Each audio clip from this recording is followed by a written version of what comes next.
You think a stadium makes its money on game day. It doesn't. An NFL stadium hosts about 10 football dates a year. 10. For the other 355 days, the most expensive building in the city sits dark and empty, and it still prints money. The most expensive stadium ever built cost $5.5 billion, and it had booked over $1 billion before a single game was ever played there. So where does the money come from? Let's open the machine. Every stadium you've ever cheered inside is a money machine, engineered down to the cup holder. Today, we take it apart. First, what one of these costs to build, and the strange question of who actually pays. Then, what it costs to run a building that's empty most of the year. And then the part nobody explains. The 4 engines that turn a football team into a fortune, the last one being the one you won't see coming. By the end, you'll look at any stadium on Earth and read it like a balance sheet. Start with the price tag. First thing to understand, a modern NFL stadium is not a stadium. It's a small city that switches on 10 days a year. Take SoFi Stadium, just outside Los Angeles. It opened in 2020 and cost $5.5 billion, the most expensive sports stadium ever built, anywhere on the planet. When they broke ground, the estimate was under $3 billion. By the time it opened, it had more than doubled, $5.5 billion. That's more than a nuclear power plant, more than an aircraft carrier, for a building that hosts a football game about 10 times a year. Now the strange part, and it's the first clue to the whole machine. Down the road in Las Vegas, the Raiders built Allegiant Stadium for around $1.9 billion. The team put in $1.1 billion of that. The other $750 million came from the public, the single largest pot of taxpayer money ever handed to a stadium, raised by taxing hotel rooms across Las Vegas. So already the picture is bending. One owner pays for the whole thing himself. Another gets the public to cover nearly 40% of it. And that split, who pays to build the machine, is the question that runs underneath everything else. Hold that thought. To understand the machine, you first have to understand what it costs to keep the lights on. Every stadium owner has to solve the same problem. You've just spent billions on a building, and your main tenant uses it about 10 times a year. 8 regular season home games, a couple of preseason games. If you're lucky, a playoff date.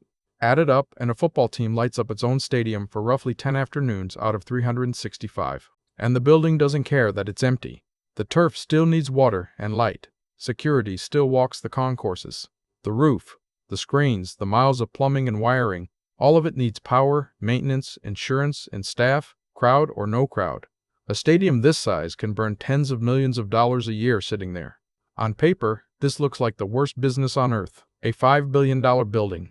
10 paydays a year, a running cost that never stops, and yet the biggest stadiums are some of the most profitable buildings in the country. Here's how. Start with the engine that fires before a single game is played. Most fans think the money starts when the gates open. It doesn't. 2 of the biggest checks a stadium ever cashes are signed years before opening day. The first is the name. When SoFi, an online bank, put its name on that Los Angeles stadium, it agreed to pay more than $30 million a year for 20 years. Total value, around $625 million. For a name. And SoFi isn't alone. Allegiant pays the Raiders somewhere between $20 and $25 million a year. MetLife, 17. Across the country, brands now spend close to $900 million a year to put their names on American venues. Only 2 NFL stadiums carry no corporate name at all, Lambeau Field and Soldier Field. And that's the exception, not the rule. The second check is stranger, because the fans write it. Before that, Los Angeles Stadium hosted a single down of football. It sold something called personal seat licenses, the right to buy a season ticket. Not the ticket, the right to buy the ticket. Fans paid anywhere from $500 to $75,000 for one, and those licenses raised about $600 million up front before opening day. Put those two together, a name worth roughly $625 million, seat licenses worth roughly $600 million. That's about $1.2 billion locked in before the machine switches on. The stadium pays down 1/5 of itself before anyone sells a single hot dog. Now the gates open, and most people watch the wrong seats. You look at a stadium and you see 70,000 seats. You assume the money is the crowd. It isn't. The money is a few thousand seats near the top, behind glass. An NFL stadium carries, on average, around 150 luxury suites and more than 8,000 club seats, the most of any sports league. A single club seat can run from a little over $1,000 a season to $80,000. A suite, far more. But price isn't the trick. The trick is this. In the NFL, most ticket money gets shared. Visiting teams, the league, everyone dips in the pot. Premium seating is different. Suite and club revenue is largely carved out of that sharing. The owner keeps it, so the incentive flips. Owners don't chase a bigger crowd, they chase a richer one.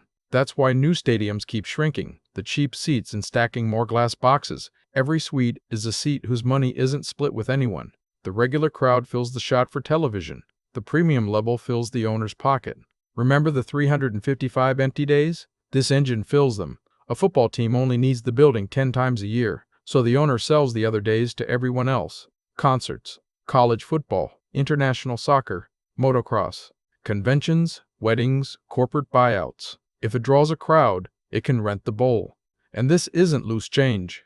That Los Angeles stadium reportedly cleared over $50 million in profit in a single year from non-football events alone. It's hosting a Super Bowl and the opening and closing ceremonies of an Olympic Games. The football tenant is almost beside the point. The building is a giant hall for hire that happens to have a team. Naming rights, seat licenses, premium boxes, the dark day rentals. Stack all four and you've explained a profitable building. But you still haven't explained the biggest reason a billionaire builds one. That's the last engine, and it's hiding in plain sight. This is the reveal that changes how you see the whole thing. That $5.5 billion stadium in Los Angeles? It's the small piece. It sits in the middle of a 300-acre development called Hollywood Park, the largest urban project of its kind under construction in the western United States. Around the stadium, 2,500 homes, nearly 1 million square feet of offices, hundreds of shops and restaurants, a hotel, all built by the same man who owns the team. Now the empty days make sense. The stadium was never the business. It's the anchor. It's the thing that makes the land around it worth building on.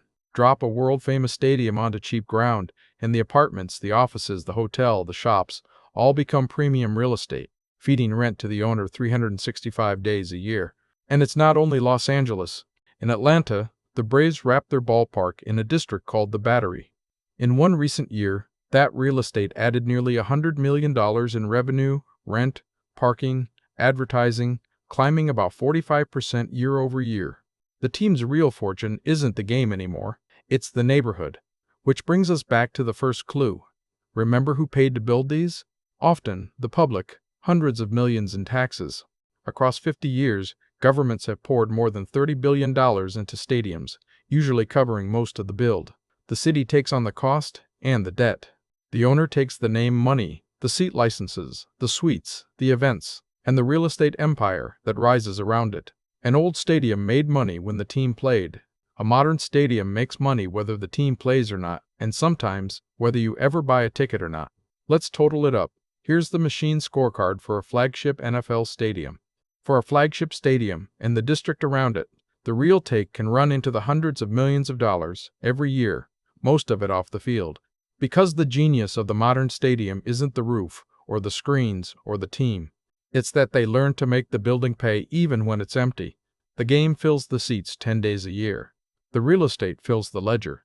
The other 355. The home team always wins, but not for the reason you think.